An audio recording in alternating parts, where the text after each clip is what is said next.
akka bunni maduun godhanii guuranii sireerra goggoysan. Bunni uumamaan bakka itti afame san jedha. Biyyeerra afame biyyee jedha. Oomishallee buusu dhukkuballee ni dandamata. Kutkaatoo isaarra akka geemu kana hunda hojjetaa misoomaatiin deeggaramneeti. Duraan kintaala 5 dhalti laftisan.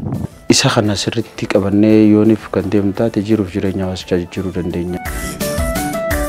Ikooturizimiidhaaf kan Oromiyaadhaa ilaalamee jirudha. Hiyyummaan namaaf fida malee uumamaan hin dhuftu. Kanaan dura namni akka carraatti ilaalaa hin turre akka hojii gaxaanaatti ilaalaa ture. Lukkuu mana keessatti horsiisuu danda'u qabaa, killee oomishuu qabaa. Baasii qotee bulaa miskiinaaf illee baasii sammanan nu oolchite jechuudha. Nageenyi kiyyaa, nageenyi kun yoo bade qaaliidha, yoo bade bikkannaan deebi'u. Gaheen keenya, gaheen mootummaadha. Ijaarsa hawaasaa nageenya irratti abbaa akka ta'u taasisudha.